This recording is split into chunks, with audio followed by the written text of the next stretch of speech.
Olá, eu sou Edilene Garcia, coordenadora do curso de Serviço Social da UCDB Virtual, e hoje eu estou aqui para te convidar para uma roda de conversa. Um bate-papo bem gostoso com uma profissional da área que aceitou vir aqui participar dessa roda de conversa. Desde já agradeço, Áurea, pela sua disponibilidade. Não foi fácil conseguir uma agenda com a Áurea. Nós estamos aqui principalmente em comemoração ao Dia do Assistente Social, que foi 15 de maio, mas justamente em virtude da agenda dela, nós não tivemos como fazê-lo naquela época. Mas eu quero te convidar a prestar atenção, a interagir conosco, porque a Áurea tem muita experiência para trazer. Então ela vai contar onde ela trabalha e o que ela faz nesse trabalho. Ela trabalha em consultório de rua, eu não sei se você já ouviu falar dessa modalidade de atendimento. Então, Áurea, bem-vinda. Obrigada. Que você se apresente e depois você pode contar sobre o seu trabalho. Eu sou Áurea Domingues, eu sou assistente social já há 26 anos e atuo como assistente social nesses 26 anos. Então, é uma profissão que eu abracei e pela qual eu tenho exerço com muita paixão a minha profissão. Atualmente eu estou no consultório na rua, que do Ministério, ligado ao Ministério da Saúde, através de um convênio com as prefeituras municipais, e foi instituída aqui em Campo Grande essa parceria em julho de 2013. Então vão fazer 4 anos que o consultório na rua está atendendo. É um equipamento da saúde, é como se fosse uma unidade básica de saúde para atender a população em situação de rua, todas as pessoas que estão em situação de rua. E faço parte da primeira equipe desde o início e pretendo continuar atuando. É um trabalho muito interessante, é um trabalho apaixonante, trabalhar com o público, com a população em situação de rua. E estamos aí, cuidando da saúde de quem muitas vezes não tem acesso até às unidades básicas de saúde do seu território. Áurea, o que faz um assistente social no consultório na rua? Então, primeiramente a gente atua, primeiro a gente se desveste, né? Fugiu a palavra agora. Despe. Se despe de preconceitos, isso é importantíssimo, né? De conceitos que você tenha na sua vida, no seu dia a dia, na sua atuação, né? Como pessoa, você tem que rever todos esses conceitos para você fazer uma atuação junto a esse público que está em situação de rua. E é muito importante também porque a gente atua em equipe, então a sua disponibilidade de estar atuando com outros profissionais, né? E isso é importantíssimo. Mas assim, essa atuação do assistente social dentro do consultório na rua, ele é amplo, mas começa com uma escuta qualificada. Então, quando você vai para a rua, você faz uma abordagem daquele cidadão, daquela cidadã que está ali na rua, primeiramente você tem que entender que você está lidando com uma pessoa cidadã que tem os seus direitos, né? E que esses direitos têm que ser respeitados. E daí você, para fazer uma abordagem, você tem que ter um cuidado no sentido de você conseguir entender quem que você está atendendo. Você está fazendo uma abordagem com uma pessoa que você não conhece, com uma pessoa que tem uma vida completamente daquela que você está acostumada no seu dia a dia. Falo isso principalmente no começo. No começo, como nós, né, do consultório na rua, a gente faz na lei permite que a gente faça o cartão do SUS sem a exigência de comprovação de endereço, comprovação de endereço. Então, como no começo eu tinha o impacto de você se deparar com uma pessoa usuária de drogas, usuária de álcool, fazendo uso naquele momento, em muitos momentos fazendo uso, e a gente sem saber como fazer essa abordagem, porque assim, por mais experiência que a gente tenha, eu já tinha vários anos de atuação como assistente social, você fica impactada nesse primeiro momento. Então, você é um grande aprendizado, né? Como tudo na nossa vida. Vocês, né, estão começando agora, e eu que já estou atuando já há 26 anos, sem parar, eu aprendo todos os dias profissionalmente, né? Com os colegas e com o público que a gente atende. Então, essa abordagem é assim, você entender como cidadão, essa pessoa que você está fazendo essa abordagem, e você ter assim, os ouvidos atentos para uma escuta qualificada, você se interessar pela pessoa que você está atendendo. Naquele momento, o importante para você é aquela pessoa que você está fazendo aquele atendimento.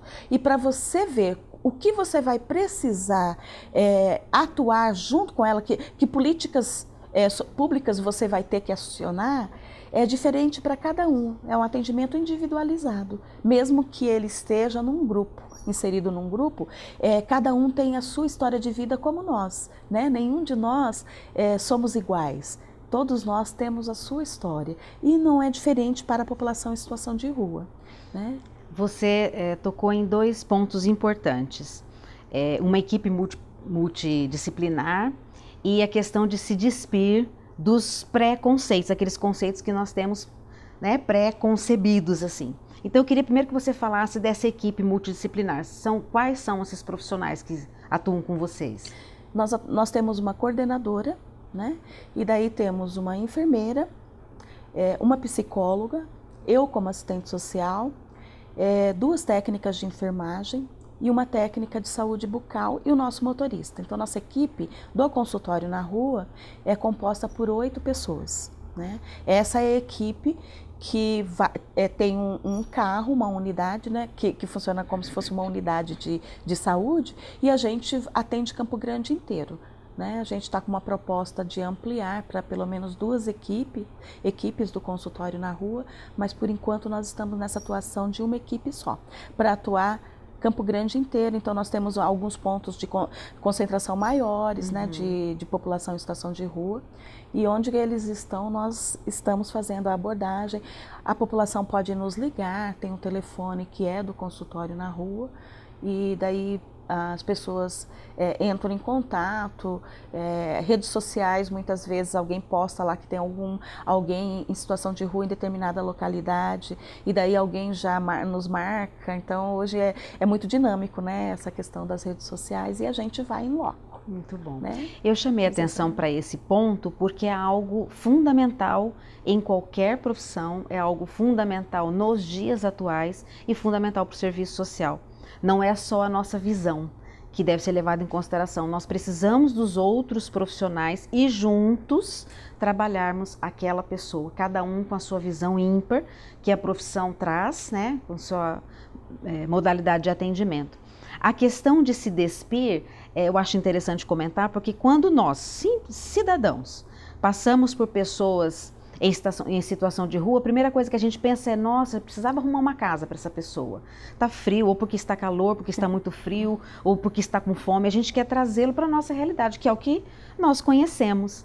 E eu imagino que esse seja o primeiro impacto, né? Você faz toda uma campanha, você participa de uma campanha para não usar, para o não uso abusivo de álcool, para o não uso de drogas, e de repente você se depara com alguém usando droga no momento em que você vai abordá-lo. Então, isso é bem desafiador, eu imagino, porque você tem que atender, respeitá-lo como cidadão, apesar de, né? Então, eu imagino que esse seja um grande desafio. Eu queria que você contasse para nós alguma história que tenha marcado, eu sei que são muitas, mas alguma história que tenha marcado esse trabalho no consultório na rua.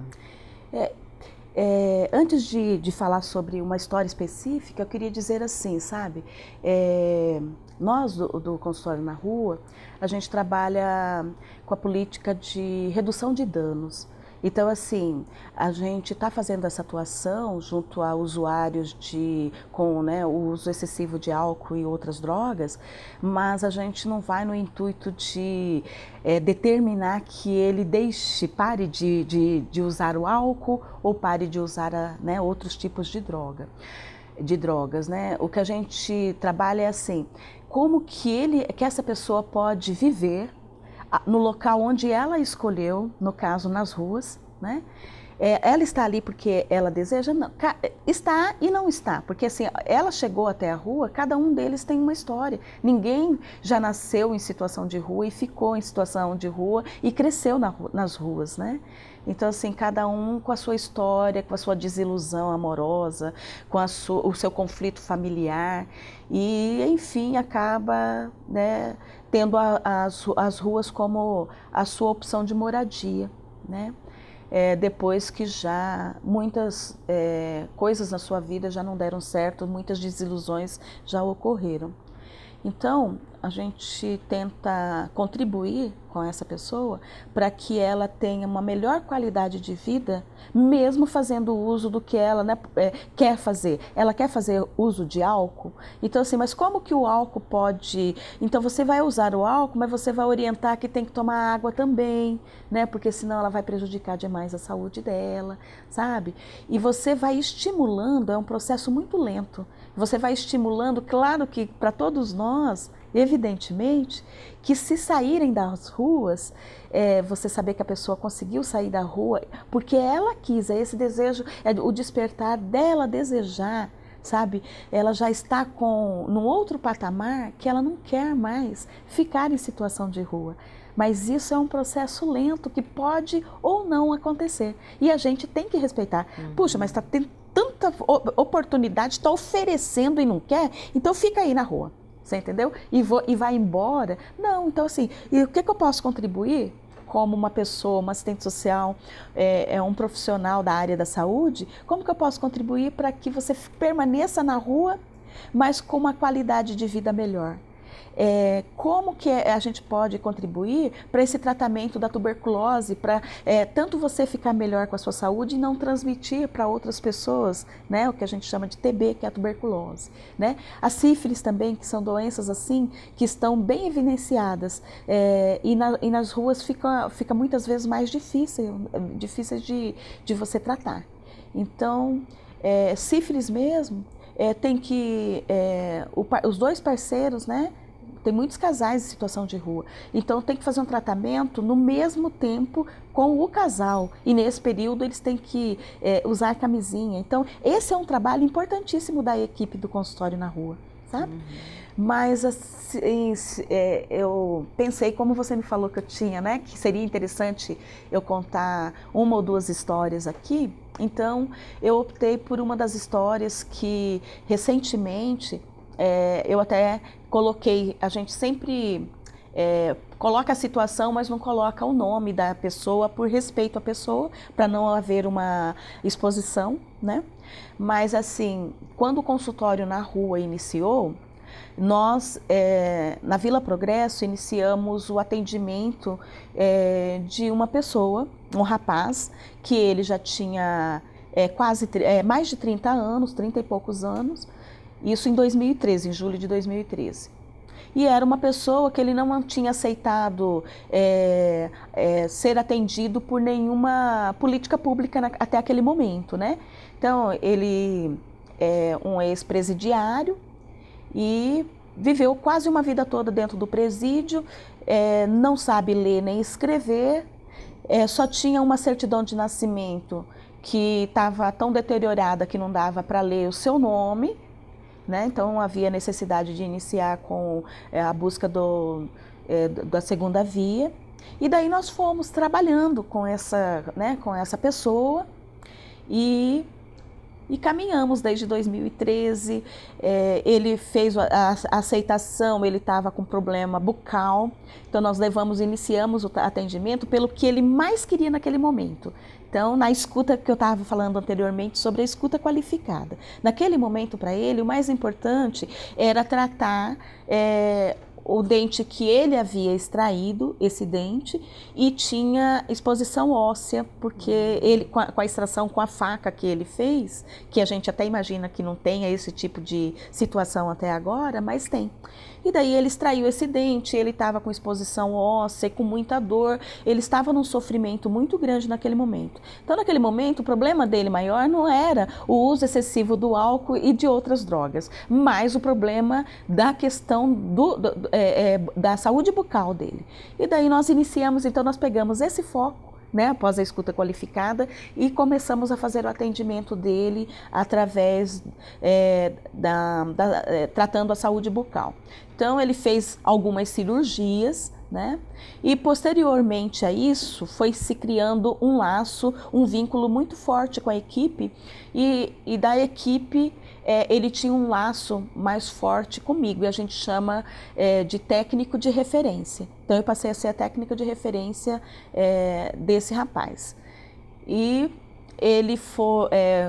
Fizemos o tratamento, iniciamos assim o processo. Vamos até o cartório, solicitamos a segunda via da certidão de nascimento.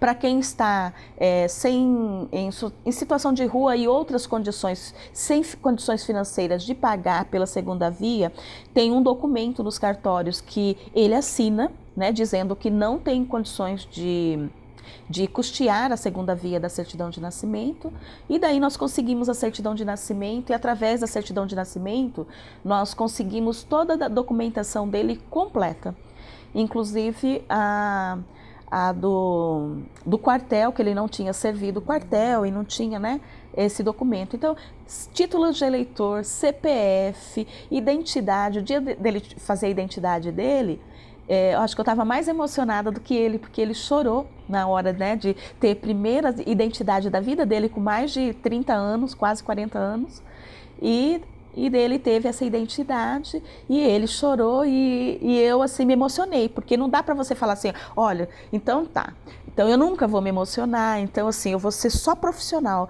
Assim, você é um todo, como você está atuando, né, como profissional de qualquer área, e não é diferente com assistente social. E daí, depois de toda a documentação dele pronta, isso decorreu assim, foram vários meses, né?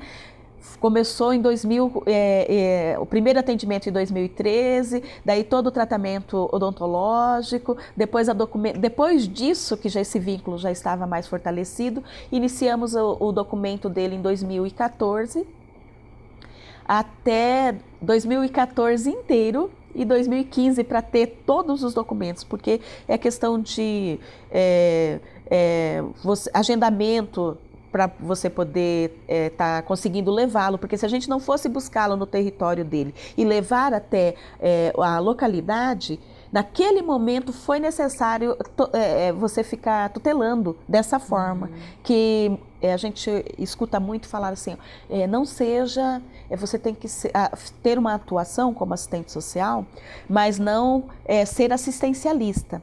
Então, quando alguém questionava, mas você não está sendo assistencialista quando você está indo lá buscar ele no território, acompanhando ele para tirar a documentação dele? E daí você diz, não, foi necessário nesse momento para que ele tenha acesso. Então é a questão da equidade. Foi tratado de uma forma especial, diferenciada, para que ele pudesse alcançar a igualdade de todos, né, no exercício da cidadania. E daí nós fomos e conseguimos que ele ficasse com a documentação completa. Quando ele estava com a documentação completa, nós fizemos o agendamento, né, porque ele tinha já, nesse período, ele ansiava por conseguir uma renda para que ele pudesse sair da situação de rua. Era um desejo dele, já, nesse 2013, 2014, 2015, né? E daí nós iniciamos, né, esse processo, porque como ele tem deficiência física, que nós falamos, então vamos tentar o BPC, o benefício de prestação continuada, né, previsto pela LOAS, a Lei Orgânica da Assistência Social. E daí nós fizemos o agendamento e fomos sempre acompanhando ele, sempre fizemos todo o acompanhamento. E daí, nesse processo todo do benefício do BPC, teve uma negativa, né? Assim, a médica, ela aprovou, ele era realmente, estava dentro dos critérios estabelecidos para ser contemplado beneficiado com o benefício de prestação continuada. No entanto, o INSS alegou que tinha falha em documentação. Como eu tinha acompanhado desde o início, eu falei assim, olha, pode ter falha em qualquer outra situação, mas na documentação não tem falha, foi entregue absolutamente tudo. Tem um documento que é preenchido pela questão da composição familiar, que é preenchido pelo assistente social, né? E todas as demais documentações. E daí me orientaram a ir até o INSS para poder solicitar que pegassem o documento dele, a pasta dele, né? E verificasse lá. E daí eu fui. E eles verificaram e veja bem, quem fez a leitura da documentação achou estranho, porque como ele não tinha comprovante de residência, nós colocamos a Secretaria de Saúde, Secretaria Municipal de Saúde, como o endereço, né? Porque ele estava vinculado ao consultório na rua, que estava vinculado à CESAL, enfim. E eles acharam estranho uma pessoa que estava requerendo o BPC estar morando na Rua Bahia. Então foi um equívoco, por isso que é muito importante a gente se despir, né, quando a gente fala dos nossos conceitos e preconceitos, né? Porque naquele momento a pessoa que fez a leitura, ela deduziu que ele não precisava, porque ele morava ali na Rua Bahia. Que é uma rua nobre na cidade. Nobre da cidade. Uhum. Então, daí nós explicamos que não, que era em virtude do consultório na rua, a gente deu o endereço do consultório na rua. Eles acharam estranho também não ter uma composição familiar. E daí a gente falou que a maioria das pessoas que estão em situação de rua tem familiares, mas estão com laços rompidos, que podem ser, de repente, refeitos esses laços ou não. E que naquele momento ele era a única pessoa, porque não morava com ninguém, estava em situação de rua, então não tinha ninguém para agregar na composição familiar. E daí, mediante isso, foi aprovado, né? E desde a época dos atrasados, desde quando deu entrada. E chegou o dia em que esse benefício estava à disposição dele. E daí ele falou assim, dona Áurea, será que a senhora poderia me acompanhar? E daí eu falei, sim, eu posso, já acompanhei até agora, eu vou lá no banco, né? A insegurança de adentrar a um local onde estão pessoas que eles consideram muito diferente deles, né? E daí eu fui. E daí quando o caixa falou o valor, porque ele recebeu todos atrasados, né? Então era quase 1 ano de benefício, né? De um salário mínimo. E daí quando ele soube o valor, ele olhou para mim e me perguntou, é verdade esse valor? Isso é verdade, dona Áurea? E daí eu falei, E daí caiu lágrimas dos olhos dele, né? Eu tive que me segurar muito para não despencar ali diante do caixa. E ele sacou uma parte desse benefício dele. E daí ele falou para mim que ele estava com muita fome e que ele gostaria de saber se eu aceitava almoçar com ele. Eu falei, eu não almocei também, já eram 2 horas da tarde. E daí ele me convidou para poder almoçarmos juntos e que ele queria pagar o meu almoço. E lá nós fomos, né, para o restaurante, ali perto mesmo do banco onde a gente estava. E ele pagou o meu almoço. E naquele almoço, que eu falo que teve um sabor muito especial, né, foi foi um grande, a gente aprende todos os dias, foi um grande aprendizado. Naquele almoço ele queria comer... no restaurante só tínhamos nós para almoçar. E daí ainda tinha bastante comida, né? Era self-service. E daí ele queria comer guisado de mandioca. Então ele ia lá e ele serviu 4 vezes de guisado de mandioca. E ele falava assim, nossa, dona Áurea, eu amo o guisado de mandioca. E daí eu falava, então aproveita porque só estamos nós dois aqui, né? E ele comeu almoçou, pagou o almoço, me convidou para ir até o camelódromo. Dona Áurea, vamos até o camelódromo? Eu quero comprar um celular. E lá o celular que ele ficou encantado e apaixonado custava R$120, que pechinchando ficou por 100, né? Então, assim, aquele dia ele estava se sentindo tão cidadão, sabe? Ele pagou o almoço, o meu e o dele. Ele tinha o poder dele escolher o que ele queria e ele mesmo efetuar o pagamento sobre aquilo. E isso para ele estava tendo assim, um significado muito profundo, muito forte. E daí ele começou a falar que esse ano ele não iria passar mais frio e que ele não iria passar fome e que ele iria sair das ruas. Então ele saiu das ruas, gente. Hoje ele não está mais em situação de rua. Ele alugou um quartinho, né, uma kitnet, ele saiu das ruas, agora ele tem um salário mínimo todo mês que é muito significativo para ele. E isso não foi uma imposição nossa do consultório na rua ou de toda uma equipe da assistência social, né, das políticas públicas. Foi uma decisão dele, de um atendimento desde 2013, com a retirada dele, né, como cidadão mesmo, conquista da cidadania, só em 2017. Então vale a pena, o trabalho do assistente social em equipe e as políticas públicas são importantíssimas, né, para esse resgate da cidadania. Sempre a gente sempre está atento para a questão da equidade, né? E você tem que ter muitos argumentos para você poder tocar o seu trabalho em frente, mas vale muito a pena, porque que seja 1, 2, 3 ou que sejam, né, os mais de 1000 pessoas em situação de rua, se eles estão conseguindo exercer a cidadania deles, é isso que o assistente social como profissional tem que ter em mente, é isso que a gente deseja, é isso que é o correto como profissional. Bacana, né, gente? Eu agradeço muito, Áurea, a sua presença. Nós teríamos inúmeras histórias para contar, mas isso vai ficar para uma outra roda de conversa. A ideia era justamente trazer para você um pouco do que faz o assistente social, e faz muita diferença na sociedade. Aí você pode pensar, mas é na vida de um, mas pode para nós ser apenas um, mas para ele foi a vida dele. Só isso, mudou a vida dele. Muito obrigada pela sua presença, obrigada pela disponibilidade do seu tempo. Você quer falar alguma coisa? Eu só quero agradecer a oportunidade de estar socializando